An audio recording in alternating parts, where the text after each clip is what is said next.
अभी आपने बैंक से कैश निकलवाया, गल्ला ओपन करा, उसमें निकाल कर कैश रख दिया। आज हम करने जा रहे हैं जर्नल का case 6, bank account. Bank account को पहले तो हम ये बताएंगे कि ऐसा नहीं है कि ये सिर्फ रियल अकाउंट है। बैंक अकाउंट को हम ओनली रियल अकाउंट नहीं मान सकते, क्योंकि आजकल के जो स्टूडेंट हैं ना, वो वेरीफाई करते हैं कि टीचर क्या पढ़ा रहा है। साथ ही साथ वो गूगल खोल लेते हैं, सफारी खोल लेते हैं, सर्च करते हैं कि भाई सर ने सही पढ़ाया, टीचर ने सही पढ़ाया। बैंक अकाउंट को समझने के लिए आपको पहले एक कॉन्सेप्ट को समझना होगा अच्छे से। अगर हम बैंक अकाउंट की बात करते हैं, पहले तो हम ये देखेंगे कि बैंक के साथ हमारा जो रिलेशन है वो कैसे बन रहा है। हमारा बैंक के साथ रिलेशन डायरेक्टली बन रहा है, जहाँ हमारा बैंक के साथ रिलेशन इनडायरेक्ट वे से बन रहा है। हम बैंक से डायरेक्टली कैश डिपॉजिट करवा रहे हैं या विदड्रॉ करवा रहे हैं, हमने एक इनडायरेक्ट वे से रूट बनाया। हम बैंक के साथ by the way of cheque और बैंक ड्राफ्ट डील कर रहे हैं। चेक और बैंक ड्राफ्ट ये बैंक के नेगोशिएबल इंस्ट्रूमेंट है। इस पर भी मैंने वीडियो बनाई है, आप चेक और बैंक ड्राफ्ट की वीडियो अच्छे से देख सकते हो। ठीक है, ये नेगोशिएबल इंस्ट्रूमेंट है, इससे हम बैंकिंग की ट्रांजैक्शन करते हैं। रूट बन जाएगा, आपको बैंक जाने की ज़रूरत नहीं है। आपका मतलब चेक काट दिया, आप किसी अपने मार्केट वाले बंदे को भेज दो, लड़के को भेज दो, जहाँ आपको किसी ने चेक दिया है तो आप उसे कैश करवा सकते हो। ठीक है, हमें बैंक नहीं जा रहे, हम इनडायरेक्ट वे से रूट बना दिया, चेक और बैंक ड्राफ्ट के जरिए डील कर रहे हैं। यहाँ पर हम बैंक के साथ डायरेक्ट वे से डील कर रहे हैं। जैसे मैंने बैंक जाकर कैश डिपॉजिट करवा दिया, जहाँ फिर मैंने बैंक से कैश विदड्रॉ करवा लिया, डायरेक्ट वे। अगर हम बात करेंगे डायरेक्ट वे की, तो यहाँ पर बैंक रहेगा एक पर्सनल अकाउंट। बैंक यहाँ पर एक आम बिजनेस की तरह बैंकिंग ऑर्गेनाइजेशन या बिजनेस ऑर्गेनाइजेशन रहेगी। बैंक यहाँ पर एक नॉर्मल बिजनेस की तरह हम ट्रीट करेंगे, जैसे हम किसी नॉर्मल बिजनेस ऑर्गेनाइजेशन को आर्टिफिशियल पर्सन मानते हैं। हमने करा है कि पर्सनल अकाउंट की भी टाइप्स है, यहाँ पर जो बैंक की टाइप रहेगी वो रहेगी आर्टिफिशियल पर्सनल अकाउंट, जो नॉन लिविंग है।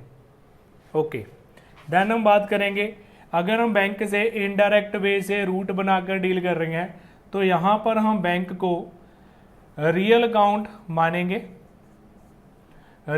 मानेंगे, और यहाँ पर हम बात करेंगे अपने बैंक बैलेंस की, हमारे कैश एट बैंक की। ये जरूरी नहीं है कि आपको ये कॉन्सेप्ट समझना है, बट नॉट ओनली फॉर +1, आपको आगे भी इन एंट्री की, जर्नल एंट्री की ज़रूरत रहेगी। अगर आप प्रोफेशनल कोर्स करते हो, CA CMA, ठीक है, CS, जहाँ किसी और प्रोफेशनल कोर्स में जाते हो, तब आपको ये चीज़ ना डिटेल में पूछी जाएगी। अभी तो आप कोई भी इसको मानकर, चाहे रियल अकाउंट मान लो, पर्सनल अकाउंट मान लो, आपकी जर्नल एंट्री पड़ जाएगी, बट एक्चुअल में आपको पता होना चाहिए कि बैंक कौन सा अकाउंट रहेगा। अभी हम सॉल्व करेंगे। फर्स्ट ऑफ ऑल, अगर हमने गुड्स परचेज करी है चेक के बदले में, यहाँ पर हम अंडरलाइन करेंगे goods purchase. As you already know, जो गुड्स परचेज अकाउंट रहेगा वो रहेगा हमारा नॉमिनल अकाउंट। इसे हम एक्सपेंस मानकर अपनी बुक्स में डेबिट करेंगे। चेक के बदले में हमने गुड्स परचेज करी हैं, यहाँ पर हम बैंक को इनडायरेक्ट वे से टारगेट कर रहे हैं। एक रूट बन गया चेक की वजह से, चेक में एक रूट बन गया, सो यहाँ पर हम रियल अकाउंट मानकर डील करेंगे। हमारा जो बैंक बैलेंस है परचेज की वजह से कम होगा, रियल अकाउंट का क्रेडिट का रूल लगेगा, क्योंकि हमारा बैंक से कैश चला गया, क्रेडिट व्हाट गोज आउट। ठीक है, यहाँ पर हमने जो रूल किया है क्रेडिट व्हाट गोज आउट वाला रूल लगेगा। अब हम यहाँ पर जर्नल एंट्री पुट करेंगे।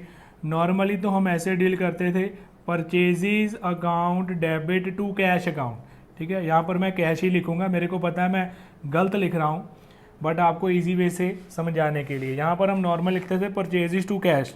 अब कैश की जगह हमने पेमेंट बैंक अकाउंट से करी है, तो यहाँ पर आपने चेक वर्ड यूज़ नहीं करना, चेक की बजाय हम बैंक वर्ड ही टारगेट करेंगे, बैंक वर्ड ही यूज़ करेंगे। यहाँ पर भी मेंशन कर देते हैं, अगर चेक हो बैंक ड्राफ्ट हो हम बैंक अकाउंट ही ओपन करेंगे। मूविंग टू द सेल्स, अभी हमने गुड्स सेल करी हैं, यहाँ पर भी हम अकाउंट जज करेंगे। गुड्स सोल्ड यहाँ पर हमारा रहेगा नॉमिनल अकाउंट, यहाँ पर ये गुड्स हमारी इनकम है, क्रेडिट करेंगे इनकम को।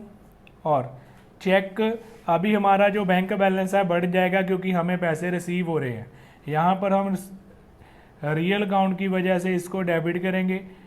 डेबिट व्हाट कम्स इन, हमारे पास अब बैंक बैलेंस में कैश आ रहा है, पैसे बढ़ रहे हैं।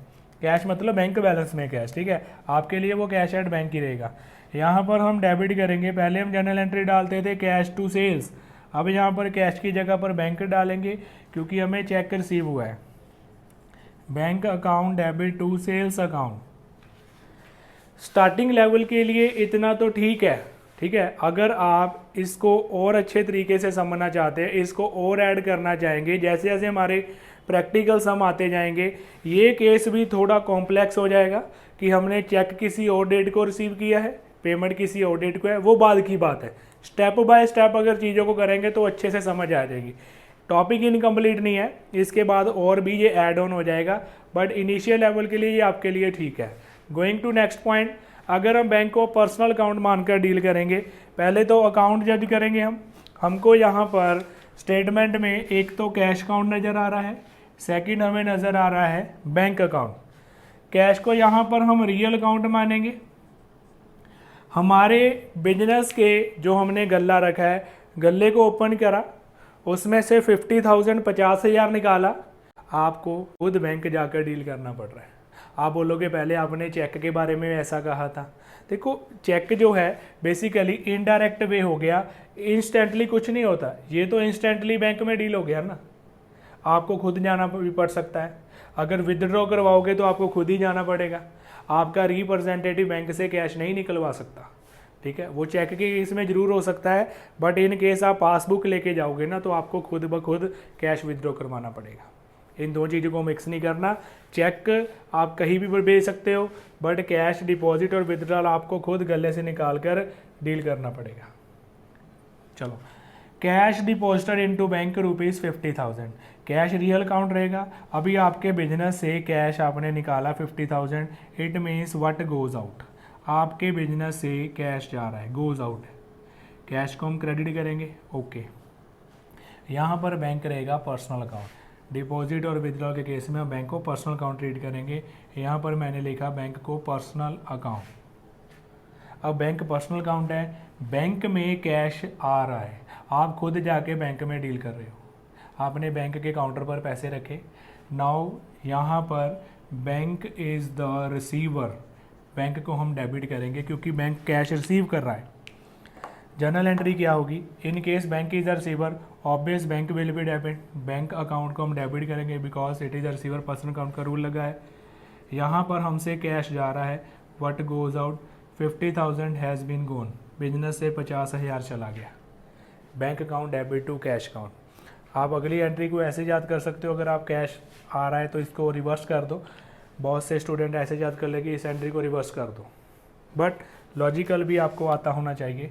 Cash account real comes in debit, bank personal account credit the giver. Entry statement को रीड आउट करते हैं। कैश विदड्रॉ फ्रॉम बैंक, अभी आपने बैंक से कैश निकलवाया, गल्ला ओपन करा, उसमें निकाल कर कैश रख दिया।